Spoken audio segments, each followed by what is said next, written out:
I was raising my glass when I heard it, slipping through the crack of my father's study door like a dagger. "She finally has enough to bail us out."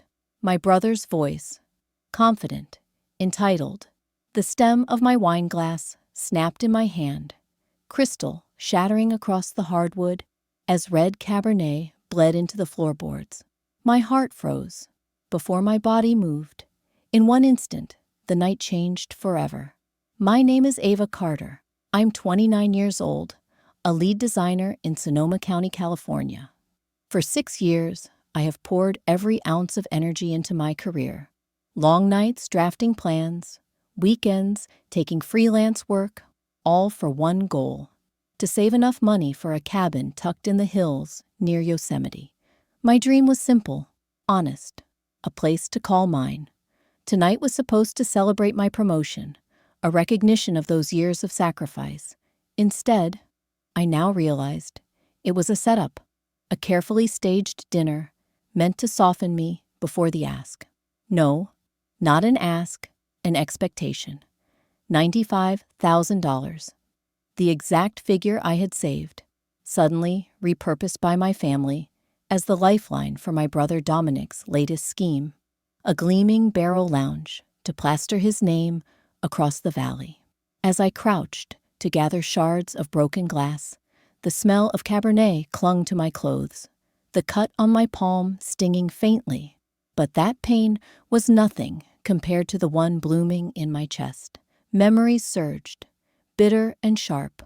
I was 12 when I begged my father to let me follow him and Dominic into the fermentation room, notebook in hand, eager to learn. His reply had been firm, dismissive. "Your mother needs help in the kitchen." This is men's work I watched from a window while my brother was shown how to test grapes, how to sense the harvest. Later that evening, Dominic's poor grade in science was met with ice cream and laughter.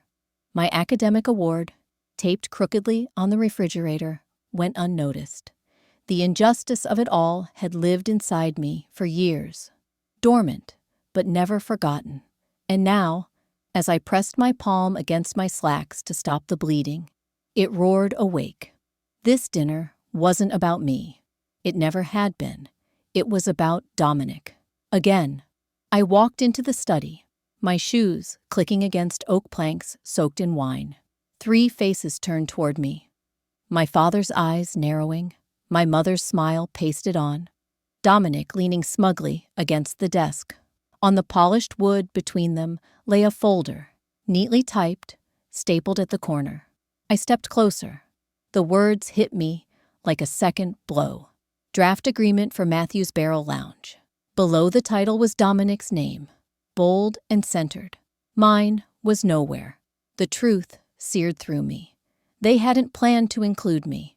I wasn't a partner. I wasn't family in this legacy. I was the funding source, the wallet, the silent benefactor. My own bloodline had reduced me to an account balance. For a moment, my hands trembled. Then they stilled. The familiar knot of anxiety I carried whenever I faced my parents loosened, replaced by something I barely recognized: clarity. I lifted my chin and spoke, my voice steady, almost calm. "I'm not paying." Silence followed, heavy and electric. My father leaned forward, his tone sharp as the shattered crystal at my feet. "Then you're out of this family." If stories like this hit home, tap like, share with a friend, and subscribe. Let's talk about real boundaries, because what happened next showed me just how far my own family was willing to go once they decided my bank account belonged to them. The morning after the dinner, my phone buzzed with a subject line that stopped me cold: positioning Ava's contribution. The email wasn't even hidden. It was forwarded from my father to our longtime family attorney, copied to my mother, copied to Dominic, as if I were an outsider.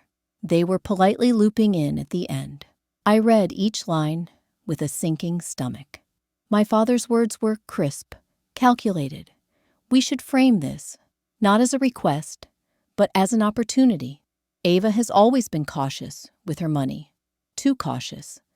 95,000 for a 12% stake is reasonable. Remind her that family legacy matters more than personal goals. My mother's reply followed. Be sure to emphasize inclusion. She's always wanted to belong. Then Dominic chimed in. Arrogant, even in print. We'll call it Dominic's Barrel Lounge. On the paperwork. She'll be proud once she sees her name connected. I closed my laptop, heart pounding. They weren't planning to negotiate. They had already decided, already carved my savings into their expansion.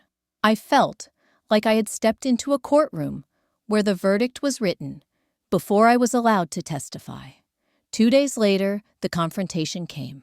A conference call was scheduled at Hartwell and Associates, the oak-paneled law office that had handled every Vineyard contract for 3 generations.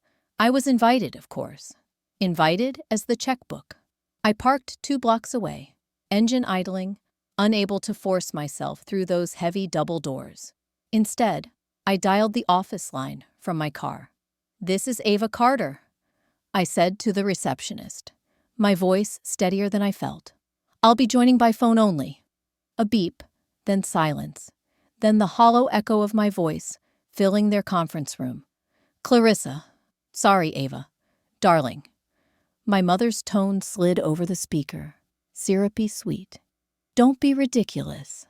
Come inside. We're all waiting. I'd prefer to keep some distance, I said. And for the first time in my life, I didn't apologize afterward. The lawyer cleared his throat. We're here to discuss the investment opportunity in the Matthews Vineyard, specifically the expansion project. Dominic's Barrel Lounge, I cut in. Yes, I've seen the emails. A weighted silence followed. My father spoke at last, clipped and furious. Those were private communications. About me, without me. My words landed like nails hammered into oak. How many others have you approached for money? For a moment, no one answered. Then, Aunt Nora's voice, shaky but clear, broke through. I gave them $42,000 last December. For new pressing equipment. She paused. But it was never purchased.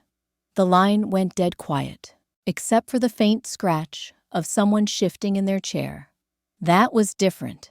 Dominic snapped. Too fast. Unexpected irrigation costs came up. Unexpected? Aunt Nora's voice sharpened. Or mismanaged. I leaned back in my seat, gripping the phone tighter. My pulse pounded, but not from fear this time. From validation. For the first time, someone else had cracked open the truth.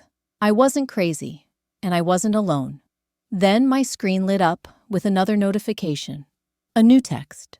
From a number I recognized instantly. My grandmother's nurse. My breath caught as I read the words. They're telling her you're abandoning the family. The first blow came not from my parents, not even from Dominic directly, but from Facebook. I was in the middle of reviewing a blueprint at work when the notifications started flooding in. By the third ping, I gave in and opened the app. Dominic's post sat at the top of my feed. A glossy photograph of the vineyard at sunset. Rows of vines glowing gold, mountains etched against the sky. His caption read, "Family support makes dreams real." Excited to announce our expansion plans for Matthews Vineyard. The comments poured in, each one tightening the noose around my throat. So proud of you carrying on the tradition. My cousin wrote, "A good sister always supports her brother." Another chimed in, "Can't wait to see the new lounge with your name on it." An uncle added, as if my investment were already a signed check. My fingers hovered over the keyboard, itching to type a correction, a denial, a flat out, "No, I'm not bankrolling this." But I stopped. Anything I posted would spark a war, and Dominic knew it. He had framed me into a role I hadn't agreed to, betting I'd stay silent to avoid looking like the villain. That silence became a cage. Calls started buzzing my phone, one after another. all from my hometown's area code. The first I ignored, then the second. By the fifth, I felt my chest tighten at the ringtone itself. By the seventh, I silenced the phone entirely. I couldn't keep hearing that sound without feeling hunted. But the real ambush came through my voicemail. Messages from relatives stacking up, some pleading, some guilting, some outright hostile. Don't disappoint Grandma at her age. We all sacrifice for family. It's just money, Ava. What are you saving it for? Their words bled together, each one pushing me further into a corner. That was when I snapped. I opened my laptop and filed a security freeze with all 3 major credit bureaus. No new accounts could be opened. No inquiries made. Not without my direct authorization. Then I typed out an email to my entire extended family, short and unsweet. Any attempt to contact my bank, lender, or credit officer regarding my finances will be treated as harassment. Boundaries are not optional. The second I hit send, I sat back, my pulse hammering. Part of me trembled. Was this too far? Was I cutting too deeply? Another part of me exhaled relief. For once, my money and my future were locked tight, untouchable. I knew some would call me cold, even cruel. They'd say I should have explained gently, especially to Grandma. Maybe they were right. Maybe there was another way. But I had lived 30 years of gentle, and it had bought me nothing but silence. For the rest of the afternoon, my phone lay face down on my desk. I focused on my work, trying to drown out the guilt. But just before 5, curiosity got the better of me. I checked my voicemail again. The message was from my mortgage officer, his voice measured, cautious. "Miss Carter, this is Mike Belton. We need to discuss some concerns with your pre-approval for the Mariposa property. A reference in your community suggested you may be overextended. Please call me back at your earliest convenience." My stomach dropped. They hadn't just pressured me socially. They had reached into the one place that mattered most, my dream. The voicemail from my mortgage officer kept looping in my head like a broken record. A reference in your community suggested you may be overextended. The words were poison. My own family seeding doubt into the one dream I had built without them. That night, I sat at my dining table, laptop glowing in the dark. One by one, I reset every password, bank accounts, credit cards, email, even the cloud storage where I kept scanned receipts. I added 2-step verification to everything. Then, I logged into each credit bureau, placing fraud alerts and extending the freeze. No one was going to touch my financial life without running into a wall of steel. By the time I finished, my table looked like a war map. Post-its, printed statements, color-coded folders. I had never been more aware that my own relatives had become adversaries. But even in the middle of that storm, a flicker of hope found me. My phone lit up with a call from Sandra, my realtor. "Ava," she said, her voice bubbling with excitement. "Remember the cabin near Mariposa you loved? The sellers just dropped the price 14%. It's now well within your budget. If you put down a small deposit, we can open escrow tomorrow." I gripped the phone tighter, my pulse quickening. 14%. After years of saving, grinding, dreaming, it was as if the universe itself was telling me, "This is your moment." I walked to the window, looking out over the quiet street. For the first time in weeks, I smiled. "Do it," I said. "Let's open escrow." After we hung up, I let myself breathe in that rare air of possibility. My cabin wasn't just a dream anymore. It was a contract, waiting for ink. My future was finally within reach. And then the doorbell rang. It was 1 in the morning. My stomach dropped as I crept toward the door.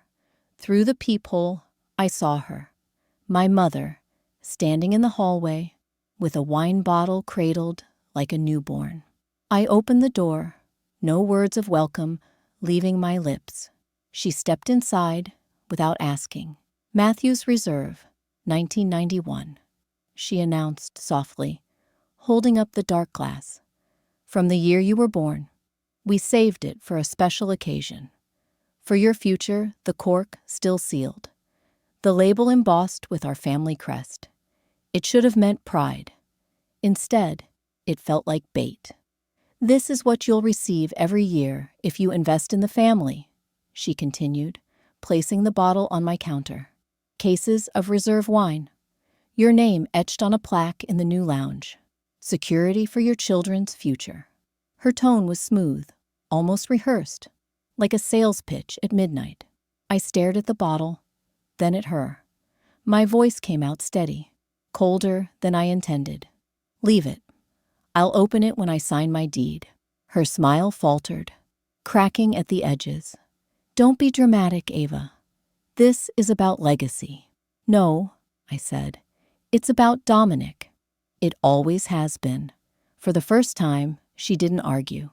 She just adjusted her coat, glanced at the bottle one last time, and left. The door clicked shut, leaving silence thick as smoke. I leaned against the counter, staring at that 1991 reserve. For 30 years, I had wanted her approval. Tonight, all I wanted was that cabin key. If loyalty cost your future, is it still love? The next morning, as I poured coffee, a calendar notification popped up. My stomach twisted. The family reunion was scheduled for Saturday at 4 p.m., the exact hour Sandra had booked my cabin tour. The morning after my mother's midnight visit, I walked into the office, running on too much coffee and too little sleep. My colleague James spotted me at the copier and raised an eyebrow. "Rough night? You have no idea," I muttered. When I explained the situation in pieces, family pressure, the Vineyard debt, the sabotage at my bank, he listened without interruption. By the time I finished, my throat felt raw. James leaned back in his chair, steepling his fingers. "So you need a boundary email. Clear, professional, no wiggle room." Together, we drafted it line by line. My financial decisions are mine alone. Any further attempts to influence my mortgage or pressure me through third parties will be documented and treated as harassment. I will not be investing in the Vineyard project now or in the future. It wasn't cruel. It wasn't even emotional. It was a line drawn in stone. When I hit send to all, my palms tingled. For the first time, the message went out on my terms, not theirs. But words alone weren't enough. I needed proof, numbers, math, the kind of evidence that couldn't be waved away with guilt or nostalgia. That evening, I opened a blank spreadsheet and began. Column by column, I compared everything. Projected Vineyard returns versus cabin property appreciation. Vineyard debt ratios versus cabin mortgage terms. Tax advantages, even potential rental income if I ever listed the cabin. The numbers screamed the truth. The Vineyard was a sinking ship, while the cabin was an investment with real, tangible growth. Staring at the data, I felt something shift inside me. All those years, I had begged for recognition, begged to be included in the family business. Here I was, doing the work they never let me touch. And the proof was undeniable. Then came the call that sealed my decision. "Miss Carter," a warm voice greeted me. "This is Eliza from Tuolumne First Bank. We specialize in vacation properties near Mariposa. I noticed you're under escrow for Raven Ridge. We can offer you significantly better terms, provided you close within 19 days. 19 days. My heart hammered. It was a countdown, a finish line, a door opening just wide enough for me to slip through, if I had the courage to sprint. "Send me everything," I said. "I'll review it tonight." By midnight, my dining table was covered again. Only this time, not with family drama, but with possibility. Interest rates, property comps, maps of the ridge, even a glossy brochure of nearby trails. I slid each document into a leather briefcase, one I had bought years ago but never used. Tomorrow, it would carry not just paper, but my resolve. I stood back, staring at that packed case. For the first time, I felt ready, not to ask for permission, not to beg for acceptance, but to present my own truth. The reunion was set. The tour was scheduled, and I had made my choice. If you're watching this, I'd love to know. Where are you listening from? Drop it in the comments. Hit subscribe and stay tuned to see how I finally claimed my own future after years of being dismissed as the invisible daughter. I truly want to know how far this story will travel and who out there understands what it means to stop living as a footnote in someone else's legacy. Saturday afternoon, the Vineyard's iron gates stood tall against the autumn light. Rows of vines shimmered green and gold as I pulled my car onto the gravel drive. My briefcase rested on the seat beside me, heavy not with money, but with evidence. I wasn't coming as a savior. I was coming as a witness. Inside the tasting room, the long oak table gleamed under chandeliers. My parents were already seated at one end, faces tight, postures stiff. Dominic leaned casually against the wall, arms crossed, wearing the Vineyard logo, polo like a badge of honor. Aunts, uncles, and cousins filled the chairs, murmuring, sipping wine. As I walked in, the room fell quiet. "Thank you all for inviting me," I said, setting my briefcase down. My voice didn't shake this time. "Before we discuss any investment, I'd like to review the Vineyard's actual performance over the last 10 years. My father scoffed. "This isn't a board meeting, Ava. It's family. Family deserves the truth," I replied, opening the case. I pulled out color-coded charts, copies for each relative, and slid them across the table. With a few clicks, I connected my laptop to the wall-mounted display. Numbers and graphs filled the screen. For a decade, Matthews Vineyard has operated at a profit margin under 2%, well below industry standard. I began. In 2019, the Vineyard lost $37,000. In 2021, despite record tourism in the valley, profits were barely $15,000. Yet this year's projections claim a 30% increase with no explanation. The room rustled with whispers. Aunt Nora leaned forward, squinting at the paper in her hands. Uncle Robert frowned, his jaw tight. Dominic pushed off the wall, his voice sharp. "Those numbers don't tell the whole story. You've never cared about this land, Ava. You don't know what it takes to keep it alive." "Which numbers are wrong?" I asked calmly. "The supplier invoices you submitted to the bank last quarter, or the projections you gave potential investors last month, because they contradict each other." His mouth opened, then closed again. No words came. That was when Uncle Robert spoke, his voice cutting the silence. "I've seen letters from the irrigation company. Past due notices. You told us those bills were paid." Dominic's heads turned. My mother's face stiffened, but Dominic's ears flushed red. "They were unexpected costs," he muttered. "Unexpected?" Uncle Robert pressed. "Or concealed?" The tension crackled like static. My aunt shifted uncomfortably. My cousins exchanged uneasy glances. For years, Dominic had been the golden son, the untouchable heir. Now, cracks were showing and everyone could see. I kept my voice steady. "This isn't about me refusing to help. It's about facts. A $95,000 check won't fix systemic mismanagement. It won't erase debt. It won't build a future." Then, suddenly, Dominic slammed his palm against the table. "Fine. You want the truth? We're drowning. The bank flagged us. A workout review starts next month. If we don't show improvement, foreclosure is on the table." The words hung heavy in the air. Chairs creaked as relatives shifted. My father's face went pale. My mother's lips parted, but no sound came. The golden sun had just confessed the vineyard was on the brink. Whispers rippled across the table. Shock, anger, betrayal. Aunt Nora looked stricken. Uncle Robert rubbed his forehead. Even Grandma, seated quietly at the far end, lowered her eyes with something that looked like resignation. I took a breath, the weight of years pressing on me. But for once, it wasn't crushing. It was clarifying. The vineyard wasn't just struggling. It was sinking. And my refusal wasn't selfish. It was survival. But I also knew this revelation wasn't the end. It was only the beginning, because the meeting wasn't over. And next week, they planned to reconvene, with or without me, to decide the vineyard's fate, and mine. The following Saturday, the air in the vineyard felt different, cooler, heavier, as though the vines themselves knew a storm was coming.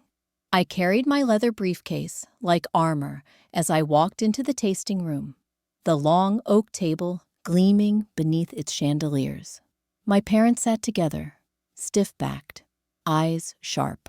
Dominic stood near the window, arms crossed, jaw tight, wearing that vineyard polo as though it made him bulletproof.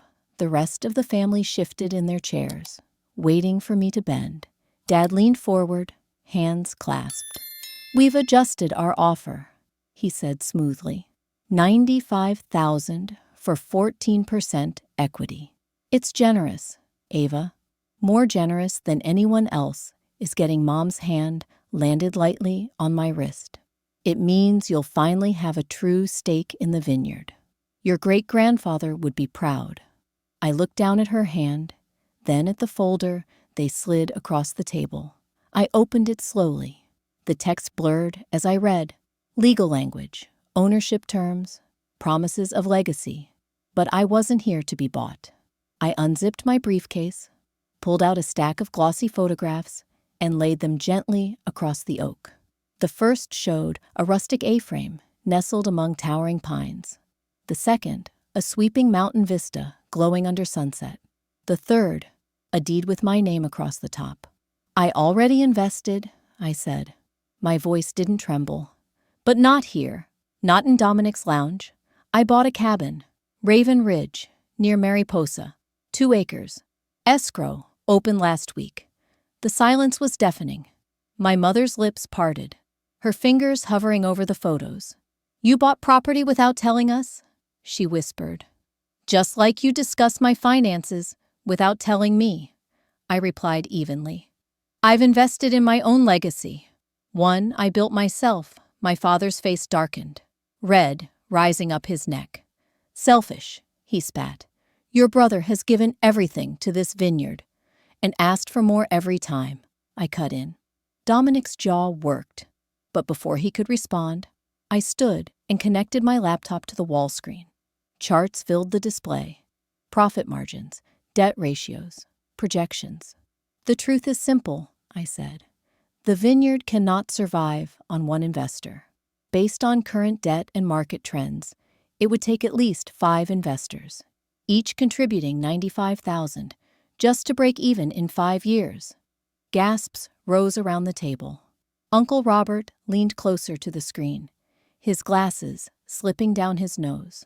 $500,000? Dominic told us it would take 1 or 2 investors. "That's a lie," Dominic snapped. "Her numbers are wrong." "Which ones?" I asked. "The overhead costs you submitted to the bank? Or the projections you gave last month to outside investors? Because they don't match, not even close." His mouth opened, but no words came. Around the table, whispers turned to open murmurs. My aunts exchanged nervous looks. My uncles frowned. Even Grandma, frail but sharp-eyed, gave the smallest nod. And then I did something that would spark arguments for months. I had compiled a neutral data room. Public documents, bank filings, supplier invoices, everything Dominic himself had shared with investors. Before leaving home, I had quietly sent that link to 3 potential backers. Now, I said it aloud. Some of your investors already know the truth. The room erupted. My father slammed his hand against the table. My mother's eyes blazed. Dominic lunged forward, his face crimson. "You went behind my back." "I revealed nothing you hadn't already disclosed," I said. "I just made sure everyone saw the full picture."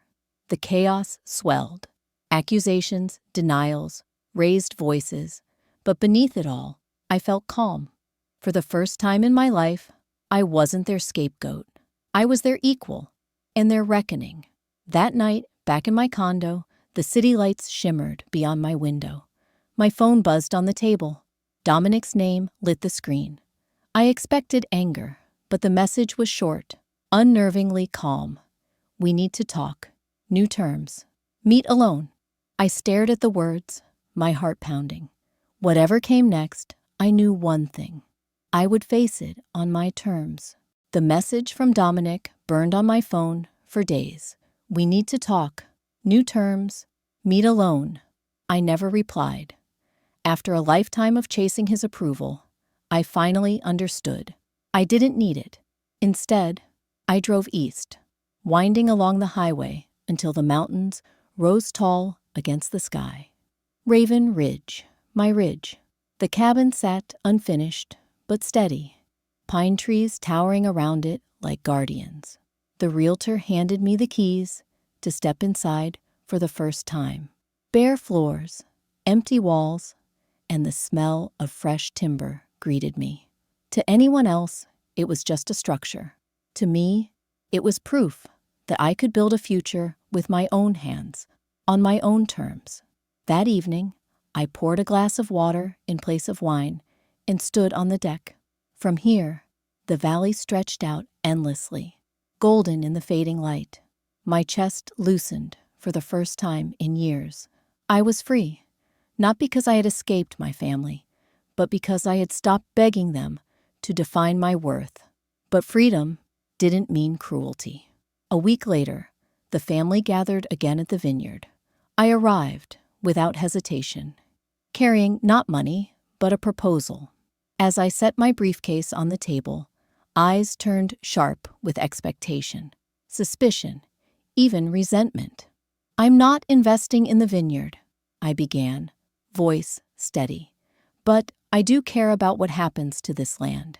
If you want to save it, hire a professional turnaround manager, someone who knows the industry, not someone who hides losses and invents numbers." Silence followed. My father's jaw clenched. My mother's eyes brimmed with unshed tears. Dominic glared as if I had betrayed him all over again. But others, the aunts, the uncles, even Grandma, nodded faintly. They had heard enough lies. I slid the 1991 reserve bottle across the table. "You tried to give this to me as a bribe," I said quietly. "But tonight, I'm returning it as a reminder. Legacy isn't built on manipulation. It's built on truth." Then I walked out. For once, no one called me back. Back at Raven Ridge, I invited a handful of friends to celebrate. James, the colleague who helped me draft the boundary email. Sandra, the realtor who found the property. Elaine, the boss who had believed in me long before my family ever did. We opened the 1991 reserve together, the cork popping like a signal flare of independence. As the wine poured into glasses, laughter rose around the unfinished cabin. It wasn't the family I was born into, but it was the family I chose. And in their faces, I saw something I had waited 30 years to find: unconditional belonging. That night, I stood outside under the stars, the glass cool in my hand. I thought about the Vineyard, about Dominic, about the parents who had tried to buy my obedience with guilt and nostalgia. I didn't hate them.